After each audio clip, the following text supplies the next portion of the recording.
Jemaat yang terkasih di dalam Tuhan, kita bersama-sama berdoa.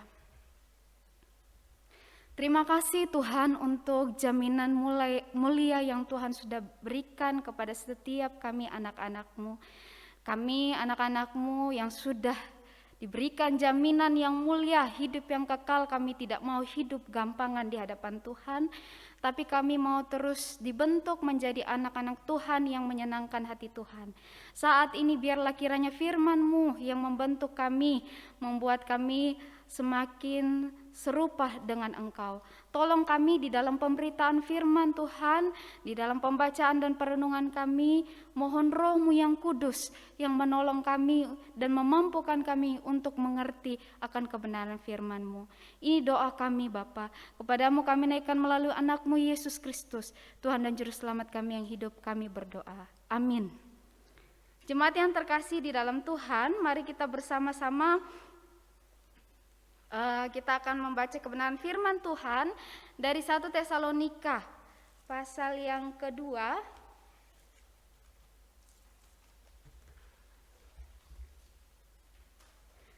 1 Tesalonika pasal yang kedua ayat 1 sampai 12.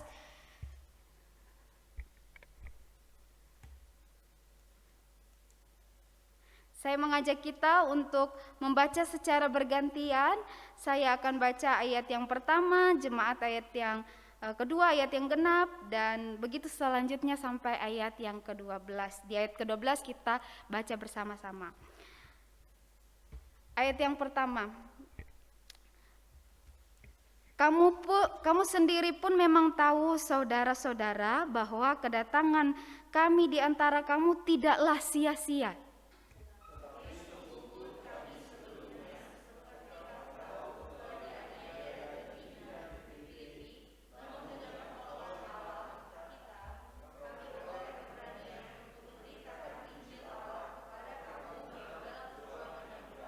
Sebab nasihat kami tidak lahir dari kesesatan atau dari maksud yang tidak murni dan yang tidak disertai tipu daya.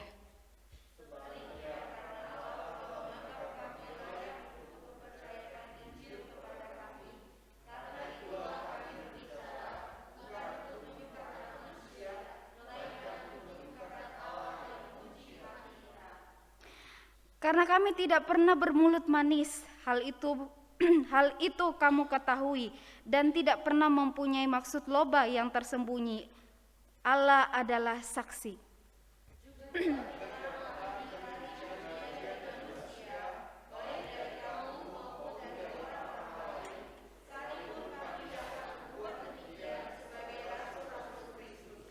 Tetapi kami berlaku ramah di antara kamu sama seperti seorang ibu mengasuh dan merawati anaknya.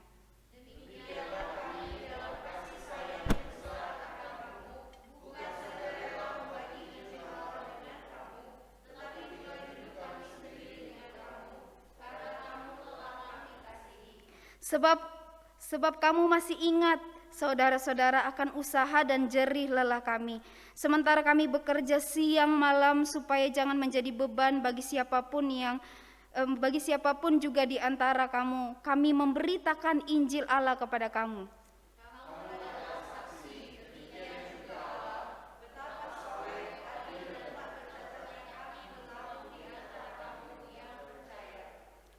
Kamu tahu betapa kami seperti bapa terhadap anak-anaknya, telah menasihati kamu dan menguatkan hatimu seorang demi seorang.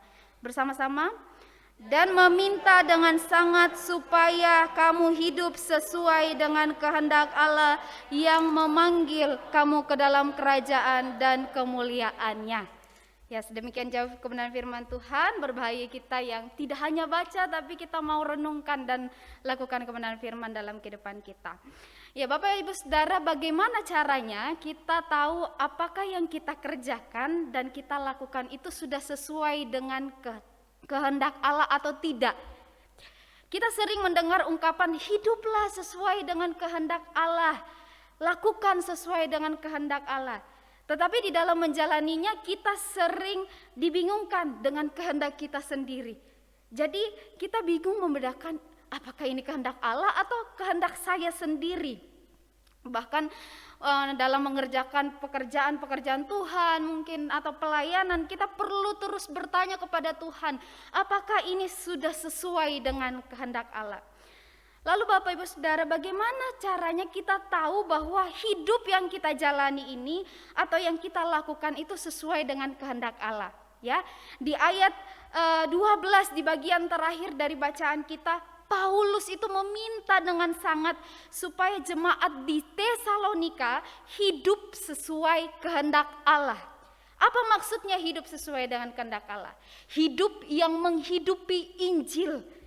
Hidup yang sesuai kehendak Allah adalah hidup yang menghidupi Injil. Jadi di dalam segala aspek kehidupannya semua berbicara tentang Injil. Nah, pertanyaannya adalah lalu bagaimana karakteristik? Ya, bagaimana karakteristiknya supaya kita bisa membedakan? Ada 3 karakteristik orang yang hidup sesuai dengan kehendak Allah. Yang pertama, motivasinya murni hanya untuk menyukakan hati Allah. Bapak Ibu Saudara, setiap kita bisa melakukan hal yang baik, termasuk hal yang tampaknya rohani, yang dipandang baik oleh orang-orang banyak ya. Namun hal ini menjadi tercemar jika motivasi hati kita di dalam melakukannya tidak lagi murni untuk menyukakan hati Allah, tapi menyukakan hati diri kita sendiri, menyenangkan saya gitu ya. Nah, bicara tentang motivasi hati memang sangat-sangat personal. Orang lain tidak tahu motivasi hati kita. Kita melakukan dengan baik, tapi orang lain tidak bisa tahu motivasi hati kita. Hanya kita dan Tuhan yang tahu motivasi yang di dalam melakukan segala sesuatu. Nah, dalam teks yang kita baca Bapak Ibu, Paulus itu berbicara tentang motivasi hatinya dalam memberitakan Injil kepada jemaat di Tesalonika. Ia dengan tegas mengatakan bahwa motivasinya hanya satu, yaitu menyukakan hati Allah. Lalu apa ukurannya bahwa motivasi Paulus itu adalah untuk menyenangkan hati Allah? Pertama Bapak Ibu Saudara, di dalam pelayanannya Paulus itu memberitakan Injil, memberitakan kebenaran Allah, bukan kebenaran dirinya sendiri. Paulus menyadari berita Injil itu tidak lahir dari dirinya sendiri, tapi langsung dari Allah. Yang Paulus beritakan adalah tentang Injil, tentang siapa Yesus, apa yang Yesus sudah kerjakan, dan bagaimana teladan hidup Yesus ketika Yesus berada di dunia. Jadi jelas bahwa tujuan dari pemberitaan Injil yang dilakukan Paulus bukan untuk mencari pengikut supaya mereka mengikuti Paulus, tapi bagaimana mencari pengikut supaya mereka mengikut Yesus, menyembah Yesus. Yang dulunya menyembah berhala, yang dulunya menyembah dewa-dewi, tapi karena berita Injil yang disampaikan dan mereka dengarkan, mereka jadi berbalik kepada kebenaran dan menyembah Yesus. Ya Bapak Ibu Saudara, di zaman ini kita perlu hati-hati karena banyak orang yang mengatasnamakan, memberitakan kebenaran firman Tuhan, tapi yang diberitakan bukan berbicara banyak tentang Tuhan, tetapi tentang dirinya, tentang pengalamannya, tentang apa yang dia lakukan, apa yang dia kerjakan, bagaimana keluarganya, bagaimana kehebatannya dan lain sebagainya. Dan orang suka mendengarkan itu. Orang yang mendengarkan dibawa untuk berjumpa dengan pengalaman pribadi sang pengkhotbah, bukan berjumpa secara pribadi kepada Tuhan. Firman Tuhan itu berisi tentang perkataan Tuhan. Jelas bahwa firman-Nya berisi tentang perkataan Tuhan. Apa yang Tuhan sudah kerjakan, apa yang Tuhan sudah lakukan bagi orang-orang berdosa. Itulah yang disampaikan di dalam firman Tuhan. Memang kadang-kadang Bapak Ibu Saudara, firman Tuhan itu tidak selalu menyenangkan hati kita. Firman Tuhan itu menegur kita, menegur dosa-dosa kita, mau membentuk kita. Firman Tuhan itu mau memperbaiki kelakuan kita. Jadi melalui firman Tuhan kita berjumpa dan semakin kenal, bahkan semakin kagum pada Tuhan, bukan pada pengkhotbahnya. Bapak Ibu Saudara, Paulus memberitakan kebenaran Allah karena dia tahu bahwa itulah yang sesuai dengan kehendak Allah. Bukan sesuai dengan keinginannya pribadi, tapi sesuai dengan kehendak Allah. Yang kedua, Di dalam pelayanannya Bapak Ibu, Paulus dan rekannya itu tidak bermuka dua. Kita mungkin tahu ungkapan yang berkata lain di bibir, lain di hati, ya. Maksudnya adalah ada ketidaksesuaian antara apa yang dikatakan dan apa yang ada di dalam hati. Ya tentu saja kalau di dalam pelayanan kita menjadi orang yang bermuka dua seperti ini, maka sudah jelas ini tidak sesuai dengan kehendak Allah. Jadi Paulus dengan jujur mengatakan bahwa di dalam pemberitaan Injil itu dia tidak menjadi pribadi yang bermuka dua atau lain di bibir, lain di hati. Di ayat ke-5 dan ke-6 di situ dikatakan bahwa karena kami tidak pernah bermulut manis, hal itu kamu ketahui, dan tidak pernah mempunyai maksud loba yang tersembunyi. Allah adalah saksi. Juga tidak pernah kami mencari pujian dari manusia, baik dari kamu maupun dari orang-orang lain. Sekalipun kami dapat berbuat demikian sebagai rasul Kristus. Bapak Ibu Saudara, Paulus itu bisa saja mencari pujian dengan bermulut manis, menarik hati para pendengarnya, dan itu peluangnya sangat besar karena dia dan rekan-rekannya adalah rasul. Banyak orang yang mendengarkan pengajarannya, dan itu bisa saja kesempatan untuk menarik hati para pendengarnya, menarik hati jemaat. Tapi Paulus tidak lakukan itu. Kenapa? Karena hatinya murni untuk menyenangkan, menyukakan hati Allah, bukan hatinya. Yang ketiga, Bapak Ibu Saudara, di dalam pelayanannya Paulus itu tidak menjadi sombong ketika pelayanannya berdampak, ya. Begitu mudah kita menjadi sombong ketika pelayanan kita yang kita lakukan itu berdampak. Ketika orang memuji kita, memuji atas keberhasilan yang kita lakukan di dalam pelayanan, kita bisa jadi lupa diri dan terhanyut di dalam pujian itu. Sampai kita lupa bahwa yang sebenarnya dipuji dan ditinggikan itu adalah Tuhan. Dan ini menjadi, ketika persiapan ini juga menjadi teguran bagi saya. Karena kecenderungan kita manusia bisa sekali sombong, apalagi ketika kita dipuji dan ditinggikan. Tapi mengingatkan kita kembali bahwa ketika pelayanan itu berdampak, maka yang seharusnya dipuji dan ditinggikan itu adalah Tuhan. Bapak Ibu Saudara, di bagian awal Paulus mengatakan bahwa kedatangan kami di antara kamu tidaklah sia-sia. Sebab Injil yang mereka beritakan telah mereka terima. Mereka meninggalkan penyembahan berhala. Jadi dulu orang-orang Tesalonika ini adalah orang-orang yang menyembah berhala, ya, orang yang menyembah dewa-dewi. Tapi ketika mendengarkan berita Injil, mereka meninggalkan berhala-berhala mereka dan menyembah Yesus. Bahkan bukan hanya menyembah Yesus, mereka hidup melayani Yesus. Bahkan kalau kita lihat di pasal yang pertama, Bapak Ibu Saudara, dikatakan bahwa iman jemaat Tesalonika itu berdampak besar. Mereka jadi teladan bagi wilayah Makedonia dan Akaya. Bahkan beberapa tempat lainnya itu sudah mendengar dan menjadikan iman jemaat di Tesalonika itu sebagai teladan. Ini berdampak besar sekali iman jemaat di Tesalonika.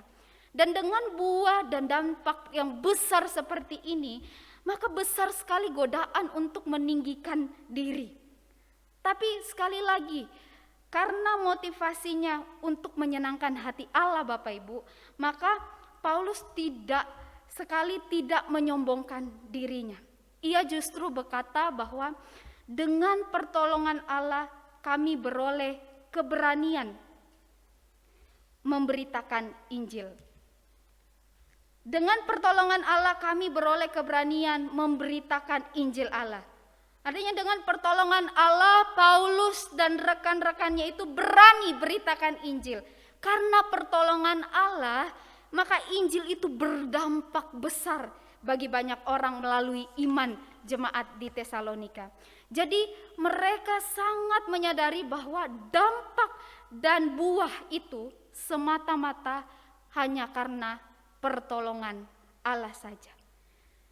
Bapak Ibu Saudara, motivasi yang murni itu sangatlah penting. Dalam setiap hal, dalam setiap apa yang kita lakukan dan kerjakan, kita perlu benar-benar memiliki motivasi yang murni bahwa segala sesuatu yang kita lakukan itu menyenangkan hati Allah saja. Tapi Bapak Ibu Saudara, kita menyadari, di satu sisi kita juga menyadari bahwa kadangkala hati kita bisa dicemarkan dengan motivasi yang keliru, motivasi yang salah. Nah, oleh karena itu kita perlu terus menyelidiki, mengoreksi hati kita di hadapan Tuhan. 3 pertanyaan ini kita dapat ajukan kepada diri kita sendiri Bapak Ibu, supaya motivasi hati kita tetap murni untuk menyenangkan Allah. Ketika kita lakukan sesuatu, tanyakan pada diri kita sendiri, apakah yang aku lakukan ini dan kukatakan ini sudah sesuai dengan kehendak Allah atau tidak? Atau apa yang kukatakan ini hanya berbicara tentang saya, diriku, dan diriku.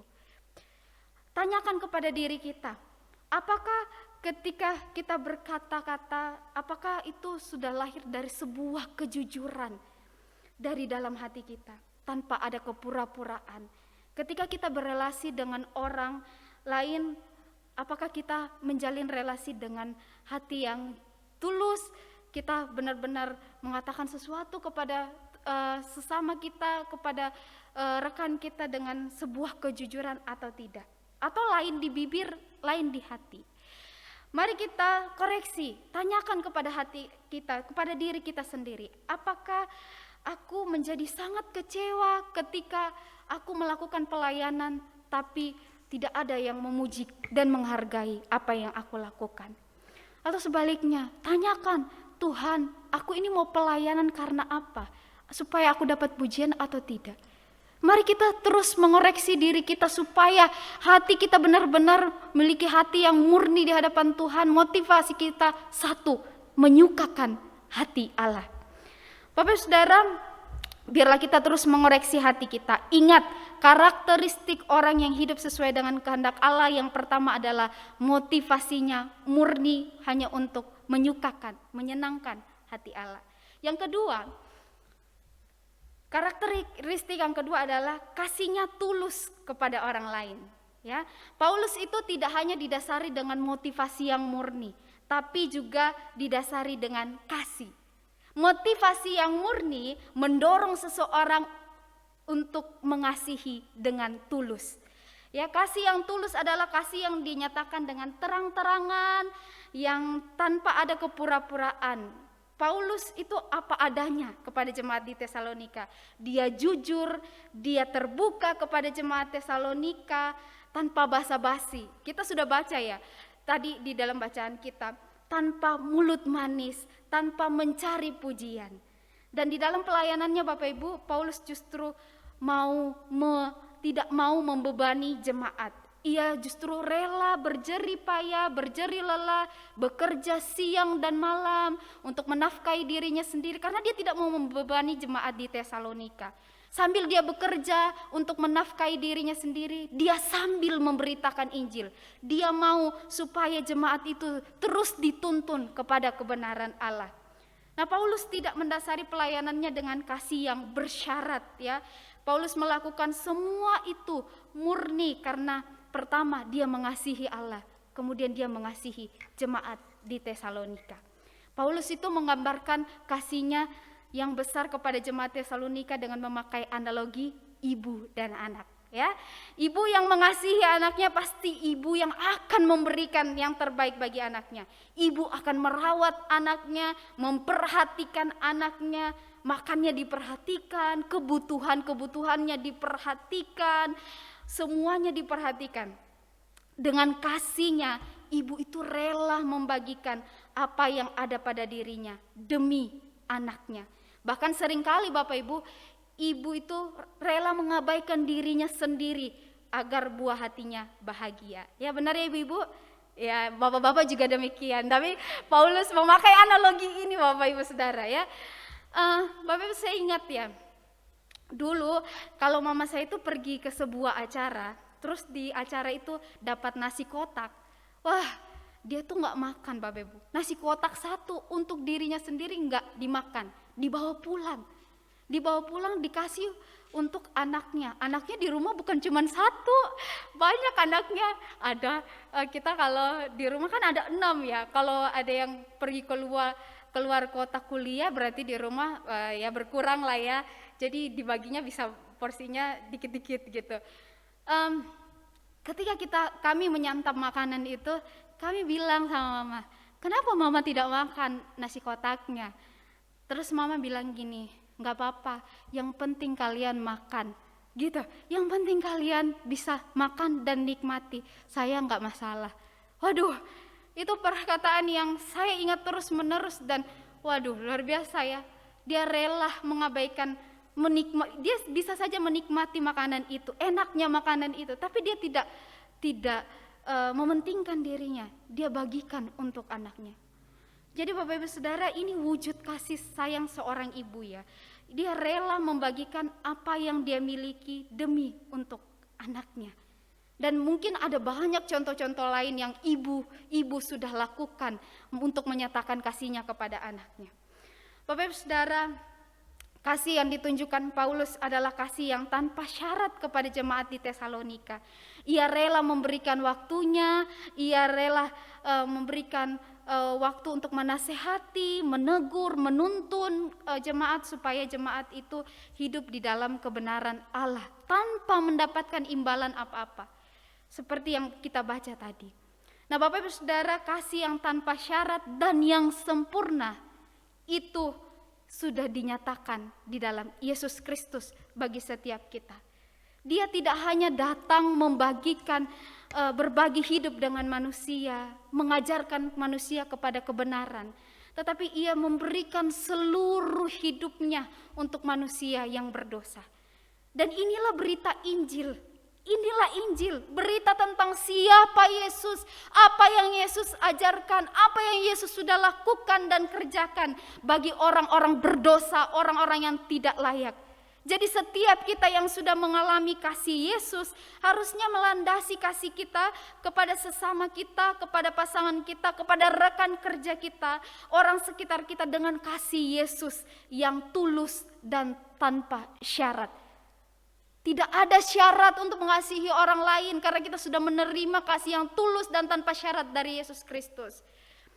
Kalau kita mengasihi orang lain berdasarkan ukuran kasih kita Bapak Ibu, mungkin kita masukkan syarat-syarat kita di dalamnya.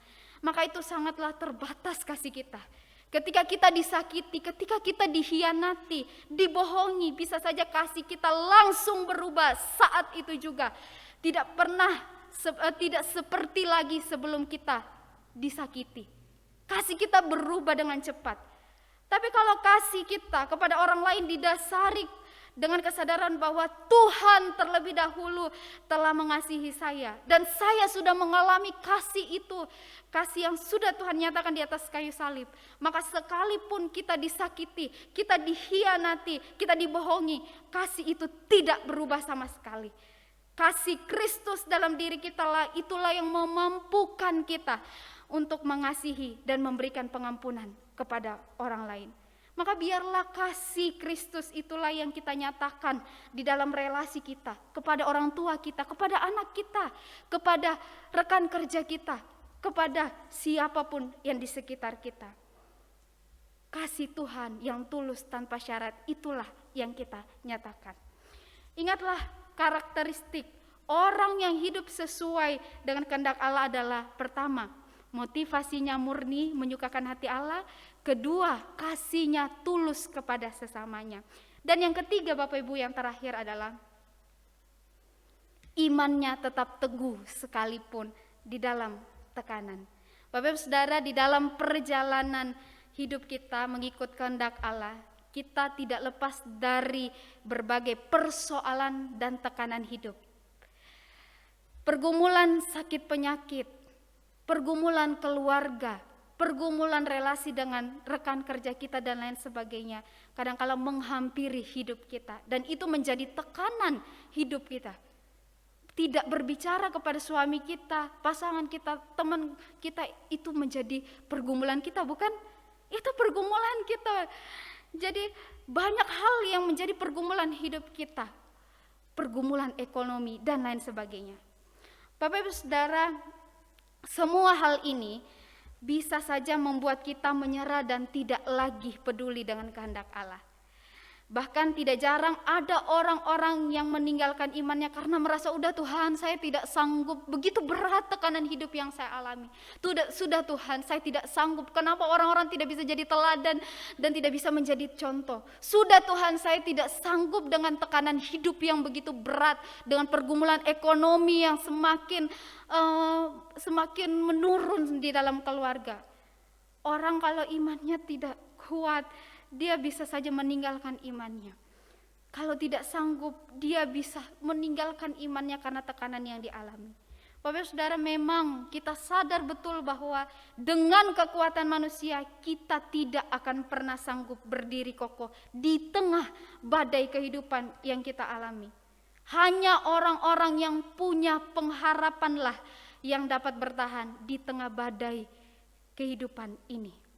Situasi yang dialami jemaat di Tesalonika adalah situasi yang tidak mudah karena mereka ditekan oleh penguasa-penguasa pada waktu itu karena iman mereka kepada Kristus. Tetapi di ayat yang ke-12 lagi-lagi kita diingatkan, permintaan Paulus ialah hidup sesuai kehendak Allah. Dari Paulus menegaskan bahwa bagaimana mereka tetap hidup sesuai kehendak Allah sekalipun mereka berada di dalam tekanan hidup. Dan tidak hanya berhenti sampai di situ Bapak Ibu, kalimat itu dilanjutkan dengan kalimat yang sangat indah, bahwa yang memanggil kamu ke dalam kerajaan dan kemuliaan Allah. Artinya mereka tidak dipanggil untuk sesuatu yang hina, untuk sesuatu yang tidak berarti. Tetapi jemaat dipanggil untuk sesuatu yang sangat indah, yakni menjadi bagian dari kerajaan Allah dan menikmati kemuliaan Allah. Jadi orang yang hidup sesuai kehendak Allah adalah orang yang dipanggil untuk menikmati kerajaan Allah dan akan hidup bersama-sama dengan Allah di dalam kerajaannya, dan mereka akan menikmati kemuliaan Allah. Bapak Ibu Saudara, hal ini menjadi penghiburan bagi kita. Kita boleh mengalami berbagai persoalan, tekanan hidup yang berat, tapi ingat satu hal, bahwa akhir dari tujuan panggilan Allah adalah kerajaan dan kemuliaan Allah. Ini menjadi pengharapan kita.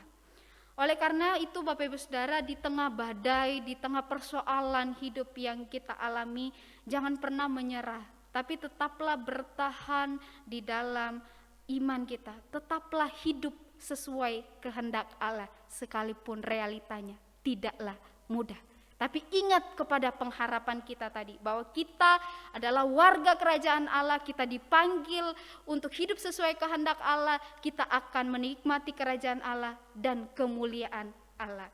Jadi Bapak Ibu Saudara, di bagian penutup dari firman Tuhan pada pagi hari ini, saya mengingatkan kita bahwa biarlah 3 karakteristik hidup sesuai kehendak Allah. Yang pertama, motivasi yang murni, kasih yang tulus, iman yang teguh, itu terus ada di dalam diri kita. Selagi Tuhan masih berikan kita kesempatan untuk menjalani hidup ini, maka biarlah 3 karakteristik itu ada dalam diri kita. Dan biarlah melalui karakter itu nama Tuhan yang dipermuliakan dan disukakan. Amin. Mari kita berdoa. Bapa di dalam sorga, terima kasih untuk kesempatan di dalam memberitakan firman-Mu dan kesempatan untuk mendengarkan kembali firman-Mu. Engkau yang menolong kami, membentuk kami supaya di dalam hidup kami benar-benar hidup sesuai dengan kehendak-Mu saja. Dan biarlah melalui hidup kami, nama-Mu yang dipermuliakan ya Tuhan. Biarlah Tuhan kami terus diingatkan melalui Roh-Mu yang kudus untuk firman-Mu. Kadangkala kami lupa untuk melakukan firman-Mu. Hari ini kami dengar dan besok bisa saja kami lupa. Tapi biarlah Roh Kudus yang terus memampukan kami untuk terus mengingat akan kebenaran firman-Mu yang sudah kami dengarkan dan melakukannya. Terima kasih Bapa di dalam sorga, ini doa kami naikkan kepadamu hanya di dalam nama Tuhan Yesus Kristus. Kami berdoa dan mengucap syukur. Amin.